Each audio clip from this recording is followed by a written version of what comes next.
Welcome to the Close the Chapter podcast. I am Kristen Boyce, a licensed marriage and family therapist with a private practice, Pathways to Healing Counseling. Through conversations, education, strategies, and shared stories, we will be closing the chapter on all the thoughts, feelings, people, and circumstances that don't serve you anymore and open the door to possibilities and the real you. You won't want to miss an episode, so be sure to subscribe. Welcome to this week's Close the Chapter podcast. I'm so glad you are joining me for this episode. I'm having a repeat guest for a reason, because we are in a mental health crisis, in particular teens, young adults. We're focused on teens in this conversation. So if you have kids, teens, grandkids, friends around this age, you will definitely want to listen to this episode. Maybe you're a mentor of some kind, whatever that looks like. This is an important episode because we're talking about substance abuse post-pandemic. What numbers have changed? What numbers have gone up? And then what are we going to do about it and how are we going to handle it? So pass this along to anybody that's a parent of a teen, please, so we can start the conversation, or our teachers, educators, anyone you know that works with kids or has contact with them. This is an important episode to put out into the world.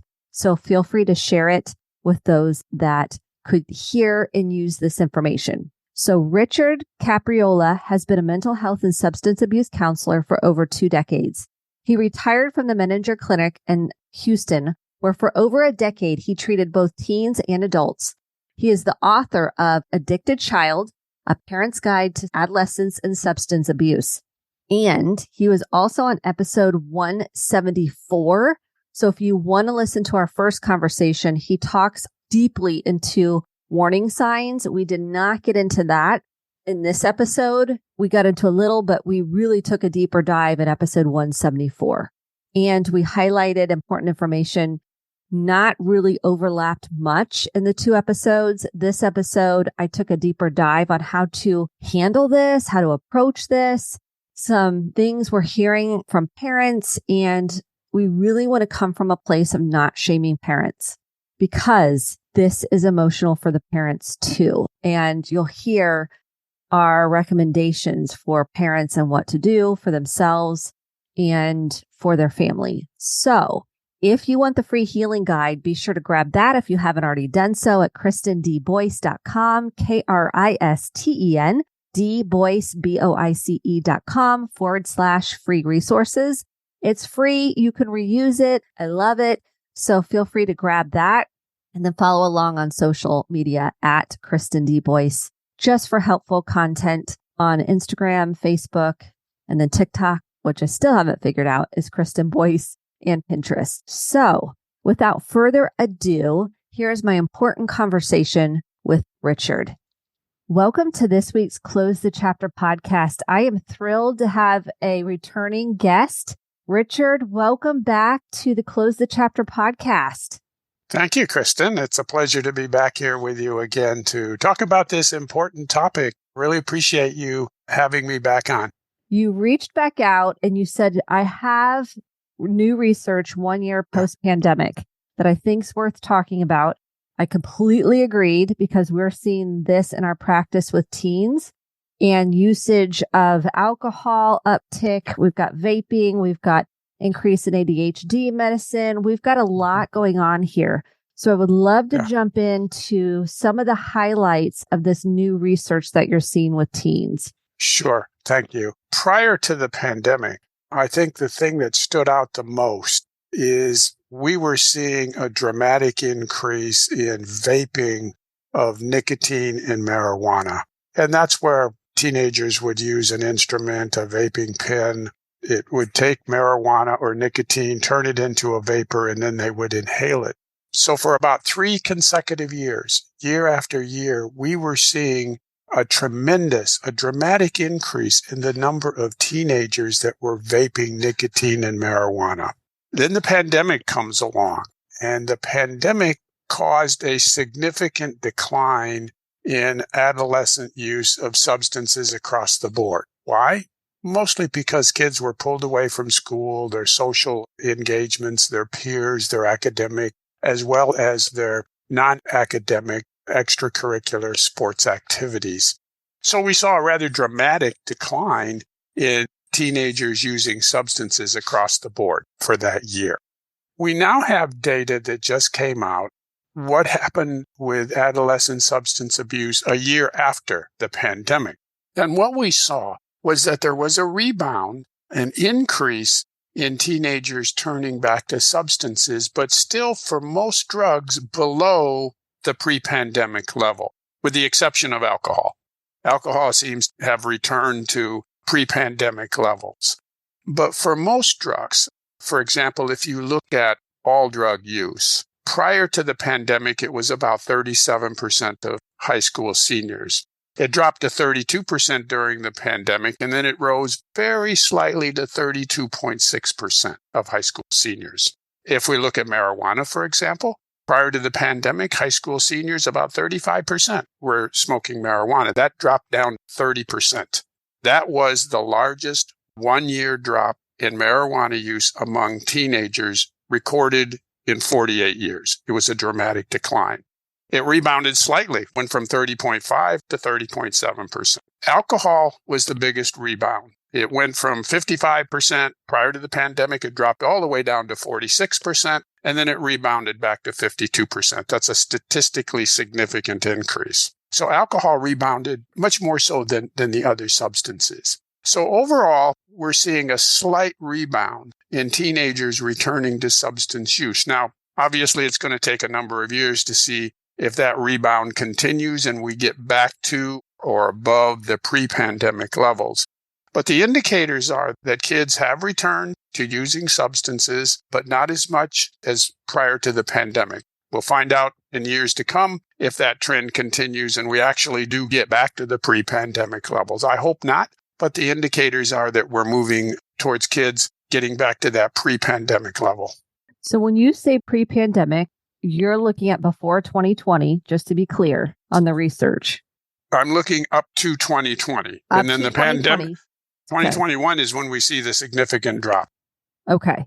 And then there's 2022 numbers is where you're seeing the increase. Yes, that's correct. So we go from 2020 pre-pandemic, where the levels are fairly high, a significant decline in 2021 during the pandemic, and then a slight rebound in 2022 for most drugs, with the exception of alcohol, which rose the most. So 2022 is the first year where we have an indication of how much these drugs rebounded after the pandemic. Yeah, because 51.9% increase is what you're saying?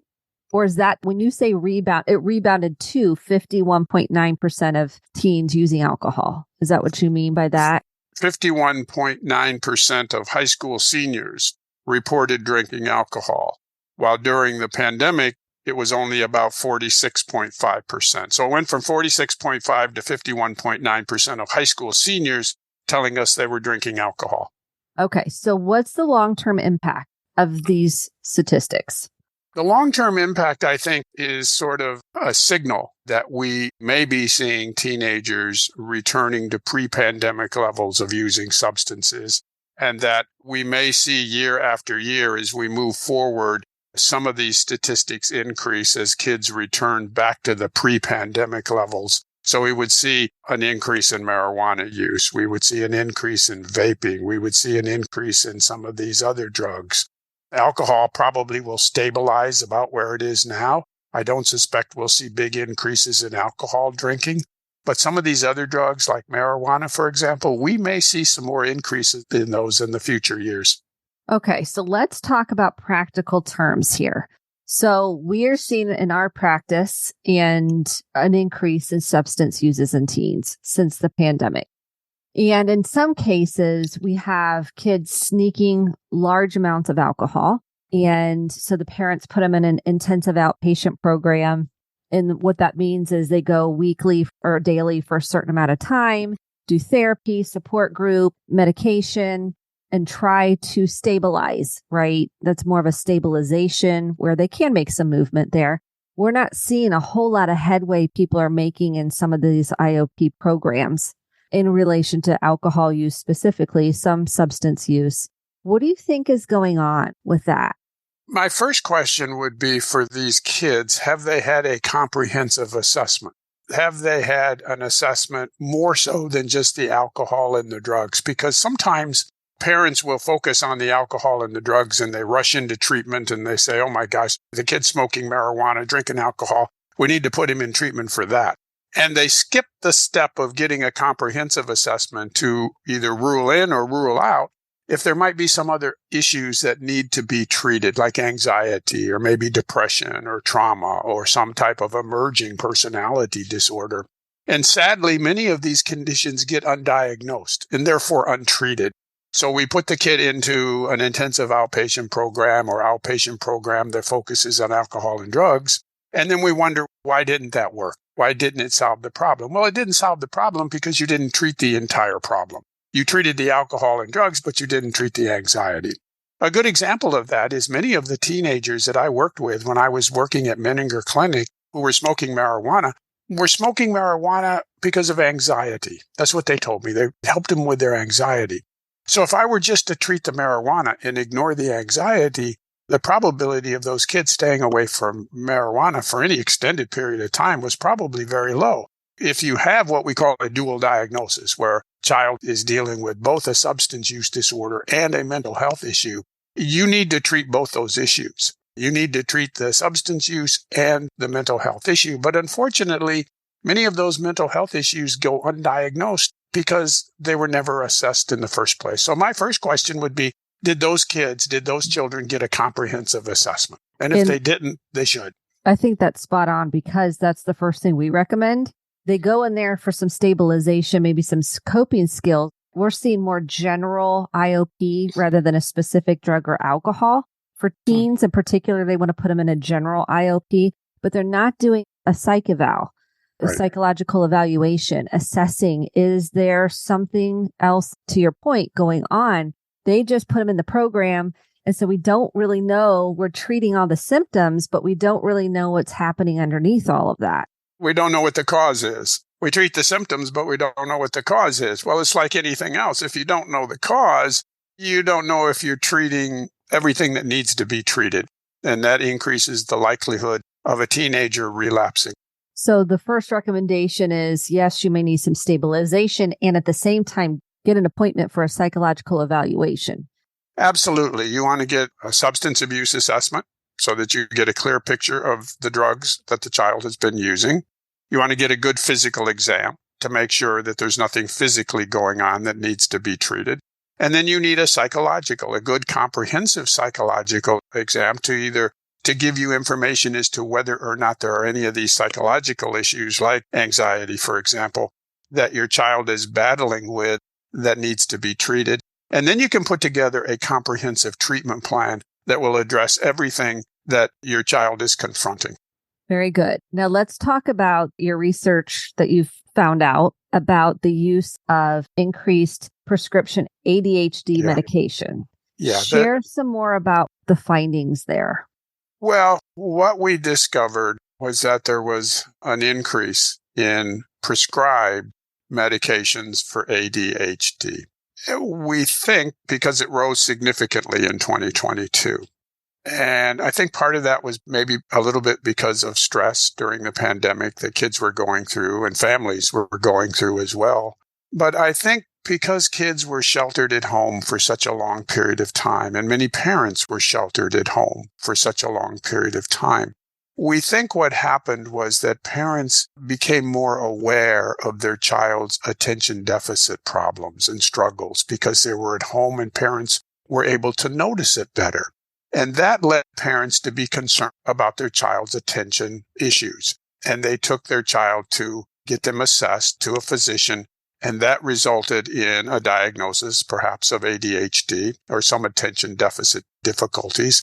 And they were put on prescribed medication. So that's why we think we saw an increase in the prescribed medications for ADHD. We think parents just became more aware of their child's attention struggles while they were at home during the pandemic.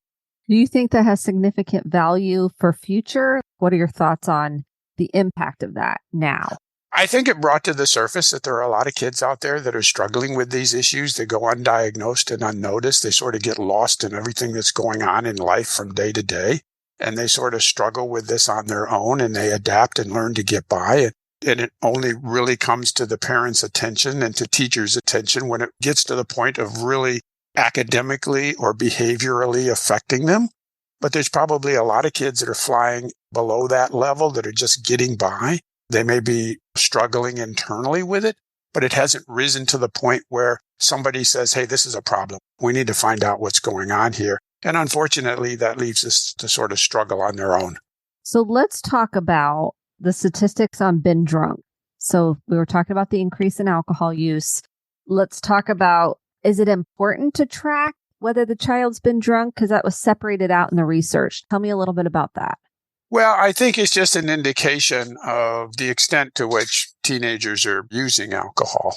That's an interesting statistic because it also filters into another area that the researchers look at, and that's harmfulness. This research has two interesting aspects to it, aside from just measuring the substances that kids are using. It also measures and gets a handle on how available these drugs are, availability, and riskiness. So they get input as to how available are these drugs. And across the board, what we see is that these drugs are readily available to kids, and they know it.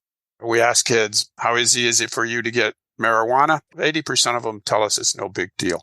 We ask them, how easy is it for you to get alcohol? Again, around 80% say, no big deal, we can get it.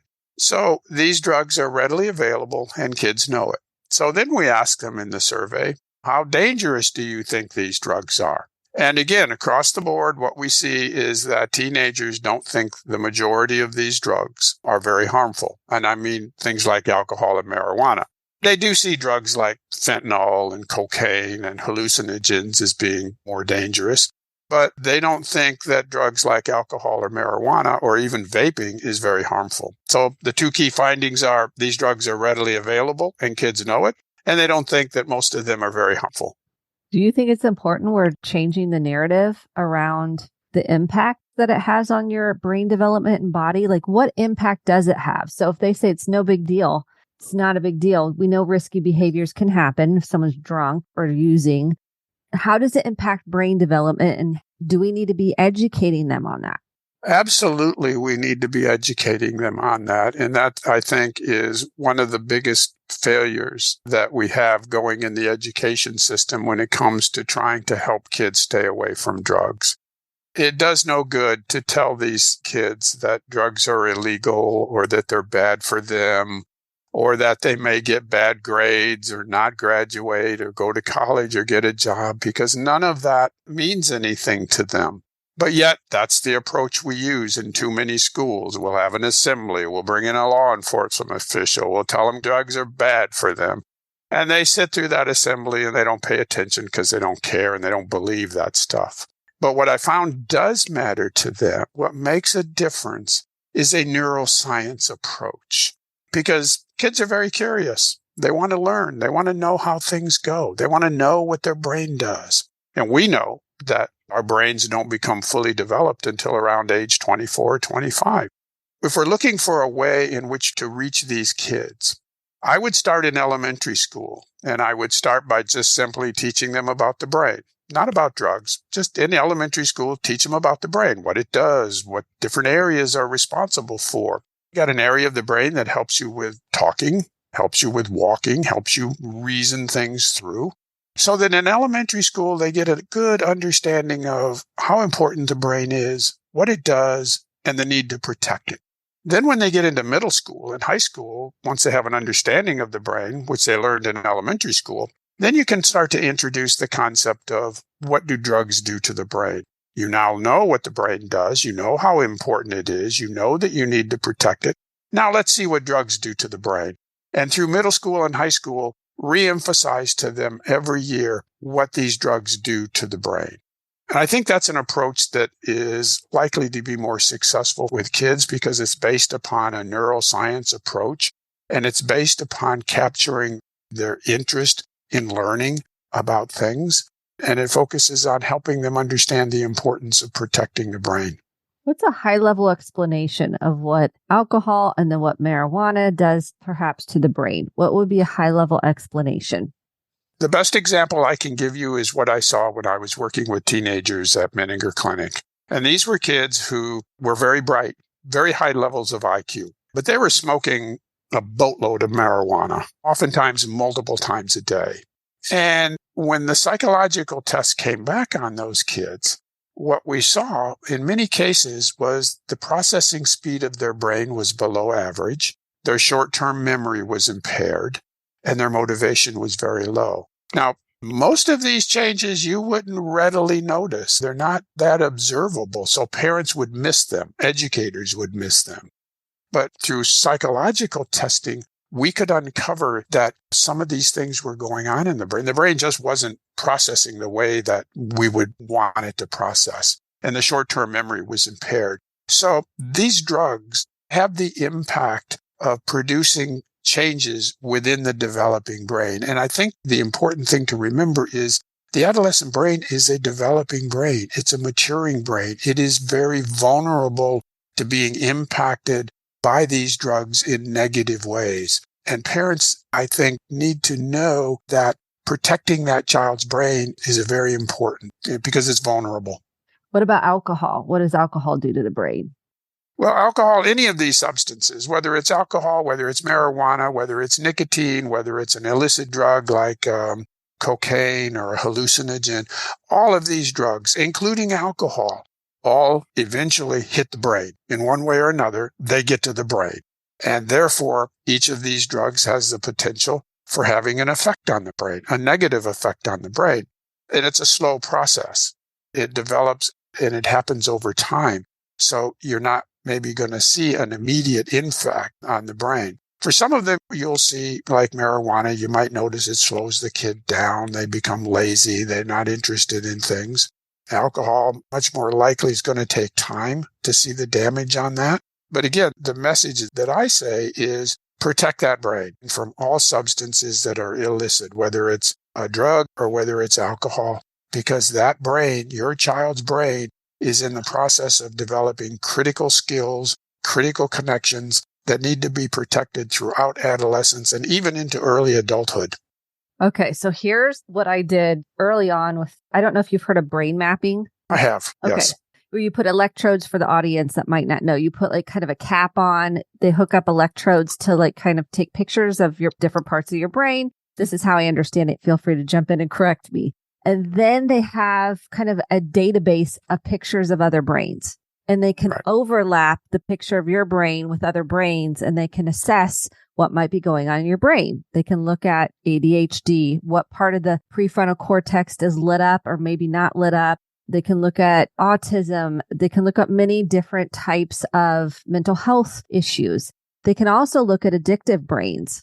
So I could tell very early on one of my daughters had a propensity, and I don't know if it was you call it addictive brain, but when we did the brain mapping, it was called an addictive brain because it looked like other addictive brains. So early on, we were able to show her a picture of her brain and say, alcohol and drugs are absolutely a no-go. Like you will be, do you know much about the genealogy of an addicted brain? Is there such a thing? I mean, do you know much about that? Well, if by genealogy you mean a genetic component to a predisposition to substance, we have known for years that genetics plays an important role in a person's vulnerability to become addicted. Part of an addiction is genetics, and that's no different than any other disease. For example, if you have hypertension in your family, what does it mean? It means you're prone to getting hypertension. If you're a woman and you have breast cancer in your family, what does it mean? It means you're at risk of getting breast cancer. Doesn't mean you're going to get the diagnosis or the disease. It just means that you are genetically wired that places that disease at risk for you. It's no different than addiction. If you have a family history of alcoholism, if you have a family history of drug dependency, what does it mean? Like any other disease, it means you're vulnerable. Doesn't mean you're going to become an addict. Doesn't mean you're going to become an alcoholic. It means you're vulnerable. But it takes more than genetics to get a person across the line to become addicted. So we think that genetics plays 40 to 60% of a person's vulnerability. So what's the remaining vulnerability? It's environmental factors. It's high levels of stress. It's levels of abuse. It's all of these psychological issues, anxiety, depression, post-traumatic stress disorder, any type of trauma, any type of an emerging personality disorder. So when you take the genetic predisposition and you add the environmental stresses, the environmental factors, a person becomes more at risk of developing a disease. So genetics is an important role, but it takes more than genetics to push a person over the line to become addicted to a substance. Yes, we were doing it because she came to speak to our team at our office. And I was like, oh, this sounds interesting. Let's all get this done.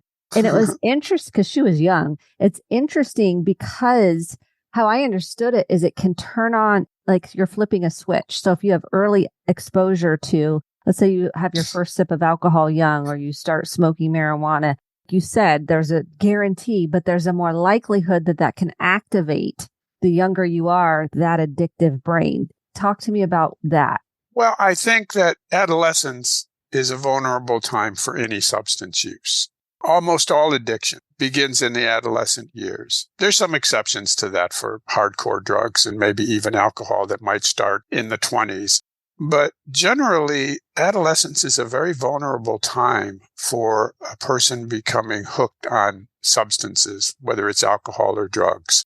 Just about all addiction has its roots back into the adolescent years where a child might have started experimenting with a substance. They may not have gotten to the point where they qualify for a diagnosis of a severe substance use, but it starts them on that path that may not emerge until they get into adulthood. The beginnings of addiction, I think, in too many times, far too often, begins in adolescence. And there's some pretty heavy research around that, like how starting young can start the pattern. And again, we get back to the brain. We get back to the brain being so vulnerable in those early years makes a person much more vulnerable to become addicted because you're pushing those drugs into that vulnerable brain. I like how you're saying vulnerable brain. I think that's a really helpful way to frame that.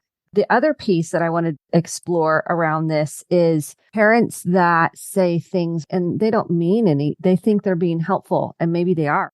When they say, I'd rather them drink at my house because then I know where they are and then the kids can spend the night and things like that. What do you say to that one? I'm going to give you a couple of these. What I would say to that is that the research shows just the opposite. I have this in my book. The research shows that parents who allow their child to drink alcohol at home, those children go on to leave home and end up drinking more than children who came from homes where parents made it very clear that drinking alcohol was not tolerated in the home or outside of the home. These kids who come from homes where the parents allow them to drink at home go on to college, go on to jobs perhaps, and the research would show that they end up drinking more alcohol than kids who came from a home where it was totally and completely discouraged. Is it pretty staggering, the statistics? Do you know off the top of your head what those are? I don't know the degree, how much more it is. I was just found it interesting that those kids did go on and ended up drinking more alcohol. I guess they were primed much earlier. That's what I find in my practice, that the younger anybody, and this is proving through what you're saying in the research, that I ask a timeline of when was their first sip of alcohol. And we explore family history, mom, dad, caregivers, extended family, siblings. We go through, or drugs or smoking, or we look at all of that to explore when did that get activated? How did that begin? And then some will say, for example, I'm just throwing out some things parents have said, like, oh, it's no big deal. Everybody smokes pot. They're going to experience that. They're going to do that in high school. They're going to do that in college. It's not that big of a deal. That's a very dangerous attitude because you have no control over it. A child might just start smoking marijuana, and if you have the attitude, well, it's no big deal, they're not doing it that often. Well, they may not be doing it that often right now, but you're sort of opening the door where it gets out of control or it leads to other drugs. So any use has the potential to spiraling out of control very quickly. And the other rationalization, well, it's for marijuana, it's natural, it's a plant-based, it's safer than drinking. I'd rather them smoke pot than drink alcohol because it's safer. These are some of the things hearing parents say because they may be using marijuana. on the side, and therefore they're rationalizing it. Not always, but a lot of times what's happening. And they're like, well, Yeah. people use it for medicinal reasons. See, this is what I'm hearing. So talk to me about that. Well, this idea that it's just a plant doesn't fly very well because poison ivy is a plant too, but I don't want to be around that. The idea that it's legal in some states, marijuana, and therefore it must be safe, all misses the very critical point that what may be okay for adults is not okay for adolescents. And it's not okay for adolescents because, unlike adults, adolescent brains, again, are in the process of maturing and much more vulnerable to becoming damaged than an adult. So an adult may be smoking marijuana, and they may be in their 20s, 30s, 40s, 50s, 60s, whatever, but their brain's fully developed. An adolescent smoking marijuana is pushing that marijuana into a developing brain at a very crucial time for that brain development. So what's legal for adults doesn't necessarily mean that it's healthy for adolescents. Here's the other piece. Well, I smoked, I drank, and I'm fine. You don't know what you could turn on for your kid. Your kid may be different than... So what do you say to that? What I say to that is to parents that might have been smoking marijuana in the 60s or 70s, your marijuana is nothing like the marijuana that's on the streets today. The marijuana you may have been smoking back in your youth might have had a THC content of 2 or 3%. The marijuana that your kids are smoking could be as high as 60 or 70 or 80%. It is much more powerful.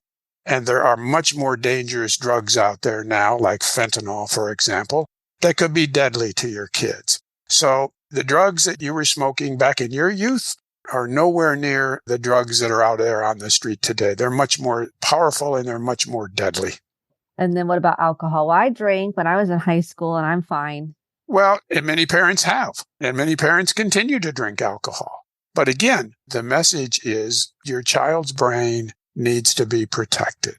And even though you might have drank when you were in high school, in college, you want to be very careful about allowing your child to drink in their adolescent years. And you need to help them understand that their brain needs to be protected and that alcohol, like any other substance, eventually works its way to the brain. Okay, so let's put this in practical terms. Let's say the parents are struggling with the child that's using. Let's say they're using marijuana, they're using alcohol, and they have no idea what to do. They're like, I don't know what to do to handle this. I feel like it's out of control. I don't know what to say or do. What would be your recommendation? Well, first of all, I would say that, like many parents, this got to a point where it got out of control and you got blindsided as a parent. And now you probably feel pretty bad. You probably feel that you messed up. How did this happen to my kid? What went wrong? And you're probably in a crisis situation about what needs to go on. And this happened because you did not know the warning signs to look for. It's like any other disease, any other issue. If you know what the warning signs are and you know what you look for, you're much more likely to catch a problem early on and intervene. When I was at Menninger Clinic, many of the parents that I worked with, I would sit across from them and I would go through their child's history of using a substance, and they would look across at me and they would say, I had no idea this was going on. Or they would say, I sort of thought something was going on, but I didn't think it was this bad. These are good parents. These are very good parents doing the best job they can. They missed the warning signs because nobody told them what to look for. And that's the number one reason why I wrote my book, was to give parents the warning signs.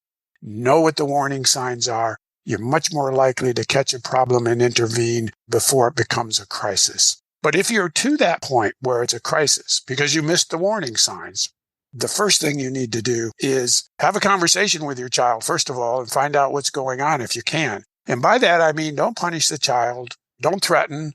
You want to come at that conversation with an inquiring point of view. In other words, I'm noticing this, or I'm concerned about this, or I'm feeling that you might be using marijuana, and that scares me, that frightens me. Can you help me understand why I'm feeling that way? Now, that's a conversation that may blow up, may become argumentative, child may become defensive, or you might learn something. But regardless of where you are as a parent, if you are concerned that your child is using a substance, then I think you need to get the assessments done that I recommend in my book. You need to get an addictions assessment. You need to get a physical examination. and you need to get a psychological examination so that you can have the professionals give you a complete picture of what's going on with your child, a diagnosis if it's warranted, and a treatment plan, a plan of action if it's needed. That's the first thing you should do if you suspect that there's a problem. Now, what if they can't get into appointments? This is the issue we're in now because this is such a epidemic of sorts. They can't get a psychological appointment early enough. They can't get appointments. It's like they're on a 6-month wait list. In the meantime, what would you recommend while they get the appointment set? First of all, I would say the first thing you probably should do is have a discussion with the school counselor, the school psychologist, or the school social worker. Many of them are equipped to do some of these testing, some of these preliminary tests. They're very capable of being able to do that. If they can't, then they can refer you to people in the community who can and can perhaps facilitate getting an appointment for you. But many of these tests, at least these initial tests, can be done by a school psychologist, a school social worker, or a school psychologist. And you're much more likely to get an appointment in a more timely way by working with the school personnel. So that would be the first contact I would make, was with one of those school professionals. Go in, talk to them, tell them what your concerns are, and ask them if they could do some of these preliminary examinations and assessments for you. And maybe that'll lead to giving you some recommendation as to whether they can do some counseling themselves, if they can recommend some type of outpatient treatment, and move forward from that. And that should not cost you anything because your child's in the school system. They should be able to handle some of these things without any cost to you. Yeah. And I know the school systems, the counselors and psychologists are overloaded too. It's really an issue across the board. And I recommend parents also get their own help. So if they need to go, do you recommend 12 steps too? Or I always recommend therapy for parents if they can, if they have access to therapy. I highly recommend the parents getting help too. That is such a critical point. We often focus on the child and we forget that the parent is going through a crisis as well. They're questioning, what kind of a parent am I? How did this happen to my child? What went wrong? And the parent, as you pointed out, needs support. They need a support system. Maybe it's a support group. Maybe it's a counselor. Maybe it's a therapist. But if your child is going through this struggle of substance use and is in treatment, you as a parent will need a support system around you because this is going to be a journey for you as well. And you're going to need that support system. So your point is right on target. Yeah, I've had lots of parents do Al-Anon coupled with therapy, and it's been tremendously helpful. Or maybe adult children of alcoholics. Maybe they were a product of a parent that had a dependency with alcohol or another substance, and they are in a communal group that says, I'm not carrying this shame and guilt that I'm a bad person and I was a bad parent, or whatever they're carrying, fear, that they have a support system, and then they can go on to get a sponsor. So if they need help outside of regular hours, they have someone they can text or call. Yes. And they discover that what they're going through, what they're feeling is not uncommon. Many of the parents that they will be working with in a support group are going through the same struggles and experiencing the same doubts, the same fears, and the same feelings. Now, in terms of rehabilitation, if someone, a teen, is using, what are the statistics on rehabilitation, breaking the cycle, them getting sober and being able to cope with pain, hurt, emotions, loneliness, and tolerating that? What are the stats on that? Well, what we do know is treatment works. We have enough evidence to know that treatment works. Now, for every child, the treatment is going to be different. There is no one treatment plan that fits all kids. Every child is unique. Every situation is different. Every treatment plan is different. Some kids will do very well in an outpatient program where they see somebody maybe once or twice a week. Other kids may do very well in an intensive outpatient program where they see somebody several times a week. And then some kids will do very well in a residential program. These are typically the kids that have not only a severe substance use disorder, but they also have a serious psychological issue. So they have a serious dual diagnosis. Those kids can do very well in a residential treatment program that may last months.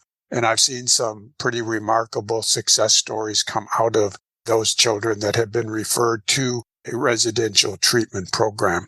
That gets back to the concept of having a comprehensive assessment and a treatment plan that is specific for your child to determine the degree of the problem that the child is struggling with, whether it's substances and mental health or both of them, and then a treatment plan that will target the treatment specifically for your child's issue, and whether outpatient, intensive outpatient, or residential treatment is the best approach. But regardless of which one is appropriate for your child, we know that treatment works. It can work. Now, I've never met a teenager that wanted to do an assessment. I've never met a teenager that wanted to go to treatment. But as parents, I'm guessing it's not going to be the first time your kid has told you no about something. Not one of the kids that I saw come into Menninger Clinic wanted to be there. They fought, they bargained, they complained, they cried, but the parents held the line. It was a very, very critical time for that child. That parent put them into a psychiatric hospital. But don't be surprised if your child says, no, I'm not going in for a testing. I'm not going in for assessment, and I'm not going in for counseling.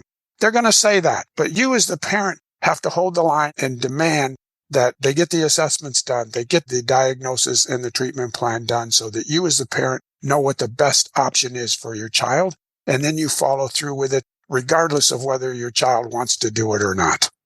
That is an important point. That's why the parent needs the support to be able to sustain some of these and make some of these really hard and sometimes painful decisions for the parent. Yes. I think that is critical. Everybody needs support, even siblings. Maybe perhaps a sibling that's going through a program, they may also want to have someone to talk to.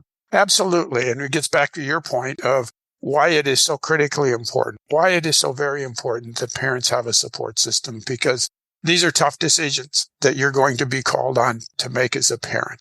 And you being in a community with other parents that have had to make those very same calls will help you get through this. Yes. Thank you so much for your heart. I can tell you care passionately, and I highly recommend your book. Tell people where they can find your book, how they can find you. We're going to link the previous episode we did together because I think it's important. They can go back. We talk a little bit more in detail about substances, how they start developing. And then today was a great offshoot of what we talked about in our first episode. I would encourage your listeners to listen to the previous episode because I think one of the things we covered are some of the warning signs that parents can look out for. We dove deep into that, which I thought was very powerful. The book is called The Addicted Child, The Parent's Guide to Adolescent Substance Abuse. And I kept it to roughly 100 pages because parents are busy. They don't have time to read volumes of information on this. So I kept it short. The chapters are short. But the book talks about the brain and how drugs work in the brain. It talks about the assessments that are needed. It talks about the drugs that are out there on the street and the treatment plans and how to recognize a good treatment plan and what questions to ask if you are sending your child to a treatment program, a residential treatment program.